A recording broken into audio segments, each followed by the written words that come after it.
बहुत पुरानी बात है। एक नदी के किनारे एक विशाल वृक्ष था।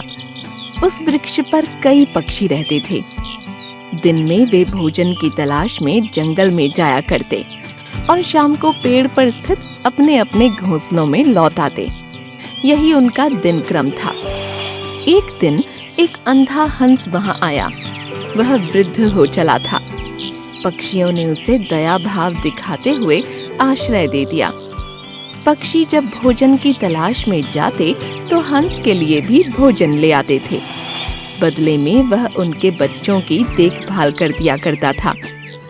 इस तरह हंस को बिना मेहनत करे भोजन मिलने लगा और पक्षी भी अपने बच्चों की तरफ से निश्चिंत होकर भोजन की तलाश में दूर दूर तक जा पाते थे। बड़े सुख से पक्षियों और हंस के दिन व्यतीत हो रहे थे।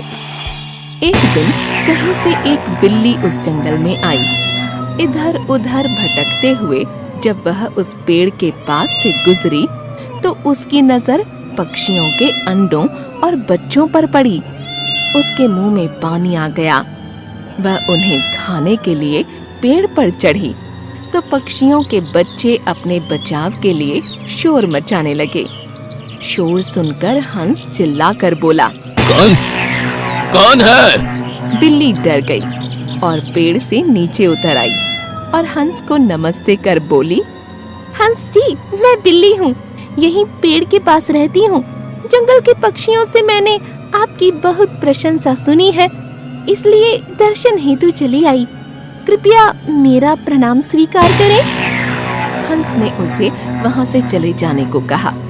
वह जानता था कि बिल्ली पक्षियों के बच्चों के लिए खतरा है।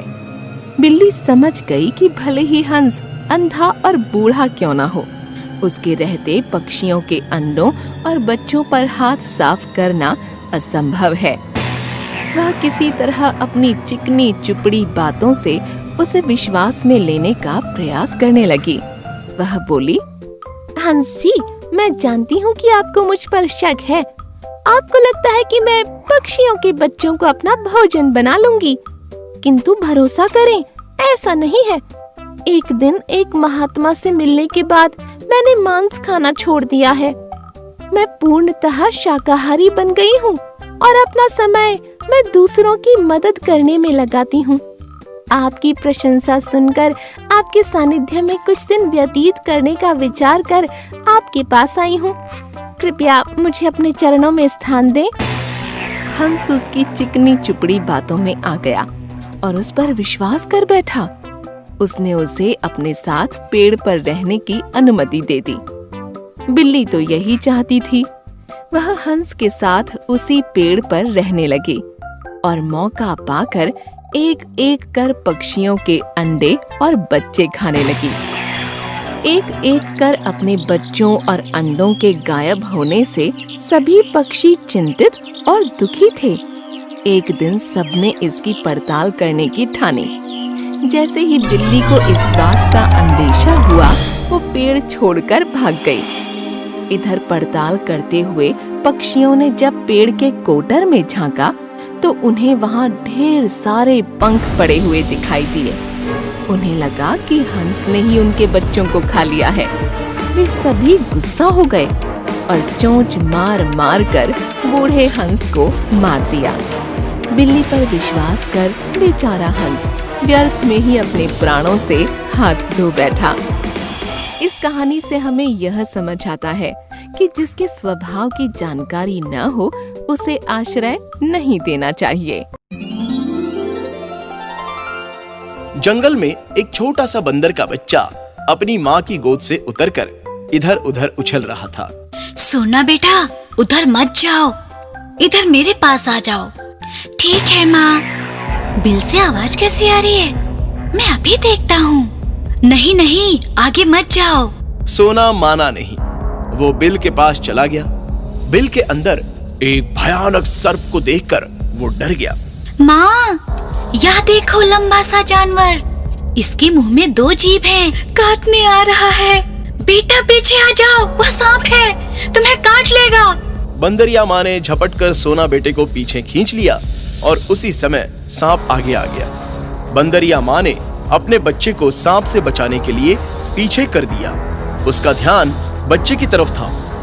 ठीक उसी समय सांप ने उसे ही डस लिया।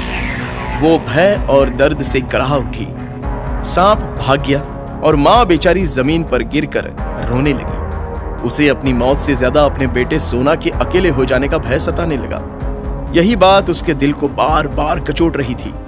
सोना बोला, माँ, तुम क्यों रो रही हो? सांप ने तुम्हें काट लिया, मैं उसे मार दूंगा, तुम चुप हो जाओ। माँ बोली, मेरे प्यारे बेटे, इस बिल से हमेशा दूर रहना।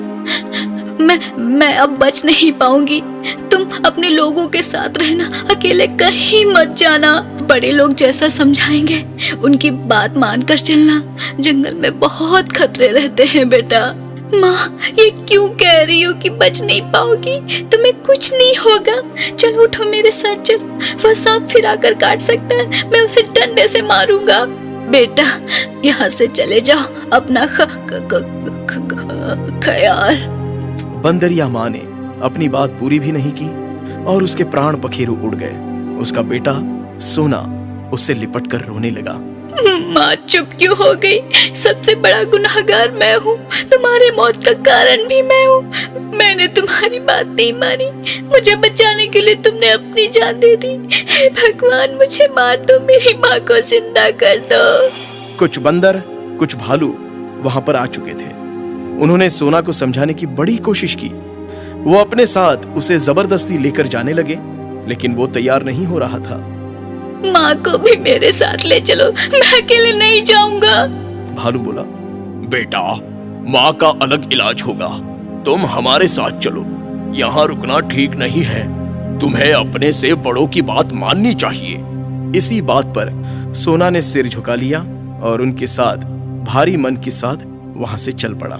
सोना बंदरों की टोली में पहुंच चुका था।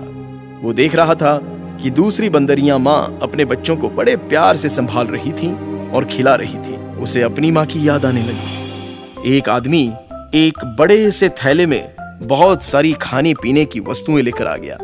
सारे बंदर उसके आसपास इकट्ठा हो गए। वो पैकेट बांटने लगा। बंदरों के अंदर पैकेट लूटने की होड़ मच गई। बड़े बंदर बंदरियां पैकेट लेते जा रहे थे। सोना उस भीड़ में खो सा गया था। बंदरियां माँ पैकेट लेकर अपने बच्चों को खिला रही थी और स्वयं खा रही थी। सोना के हाथ में कोई पैकेट नहीं था। वो लाचार स्थिति में सबको देख रहा था। उसे कोई खिलाने के लिए नहीं आया। वो अकेले बैठकर आंसू बहा रहा था। सच कहें तो वो अपनी माँ को याद कर रहा था। वो मन ही मन सोच रहा था कि आज अगर माँ जिंदा होती तो पैकेट लाकर उसे भी खिला देती। बंदरों की भीड़ जब वहां से हट गई तब सोना इधर उधर देखने लगा। बंदरों के छीना झपटी के कारण जमीन पर गिरी हुई कुछ खाने की वस्तुएं उसे अपनी ओर आकृष्ट करने लगी। उसकी भूख ने उसे मजबूर कर दिया था और वो उन्हें उठाकर खाने लगा। एक भालू उसके पास चली आई।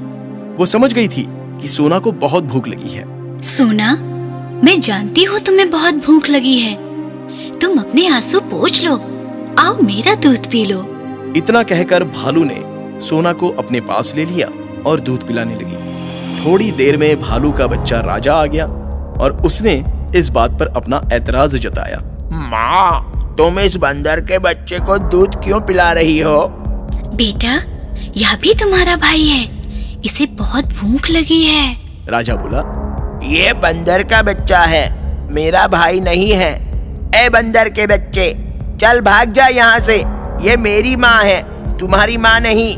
बेटा, इसकी माँ अब इस दुनिया में नहीं है। अगर इसे हमने भी दुत्कार दिया तो यह कहाँ जाएगा? कुछ देर पहले जब सारे बंदर खाने के पैकेट खा रहे थे तब इस बेचारों को किसी ने नहीं पूछा। यह सोना भूखा प्यासा सबका मुंह देख रहा था। इसकी माँ नहीं है, इसे बड़ा दुख होता होगा। कोई बात नहीं, आज से हम दोनों भाई भाई। माँ, इसे दूध पिला दो, भूख लगी होगी। आओ सोना मेरे भाई, दूध पी लो।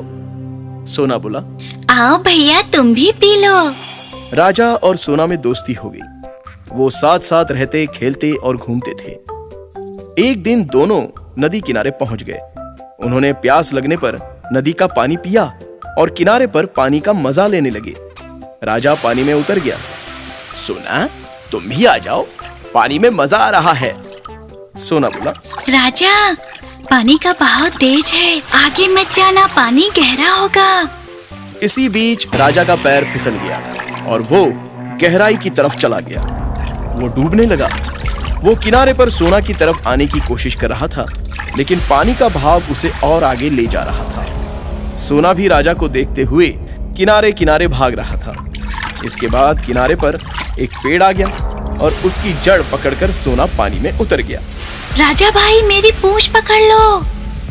राजा ने पूंछ पकड़ने की कोशिश की, लेकिन पूंछ हाथ से फिसल गई। सोना पानी में तैरते हुए और आगे बढ़ गया। वो अपनी पूंछ राजा की तरफ बढ़ा रहा था। राजा ने उसकी पूंछ की जगह उसका पिछला एक पैर पकड़ लिया। सोना को तैरने में दिक्कत होने लगी। भैया, मेरा पैर छोड़ो और पूंछ पकड़ो, वरना हम दोनों ही डूब जाएंगे। पूंछ पकड़ लो भैया। सोना ने पैर जोर से हिलाया और अपनी पूंछ को राजा के हाथों की तरफ बढ़ाया। राजा के हाथों में पूंछ आ गई और सोना तेजी से किनारे की तरफ तैरते हुए बढ़ने लगा। बड़ी मशक्कत के बाद वो किनारे पर पहुंच गया और उसने फिर राजा भाई को जैसे ही खींचा कि एक लकड़बग्घा किनारे पर आ गया। अरे वाह, एक के बदले दो मिल रहे हैं। मेरी किस्मत के फूल खिल रहे हैं। अब आएगा असली मजा। सोना बोला, आप मुझे खा लो, आपका पेट भर जाएगा। मेरे भाई राजा को छोड़ दो, उसका परिवार है। मेरा इस दुनिया में कोई नहीं है। मेरे मरने से किसी को कुछ फर्क नहीं पड़ेगा। मैं हाथ जोड़ता हूँ, राजा को जाने दो, मुझे खा लो। नहीं नहीं, मेरे सोना भैया को मत छूना, मुझे खा लो। सोना बोला, नहीं नहीं, मुझे खा लो। मेरे रहते हुए मेरे सोना को कोई हाथ भी नहीं लगा सकता। सोना बेटा, मैं तुम्हारी माँ हूँ। ऐसा कभी मत कहना कि दुनिया में तुम्हारा कोई नहीं। ए लकड़बग्घे, रुक जा, अभी तेरा काम तमाम करती हूँ।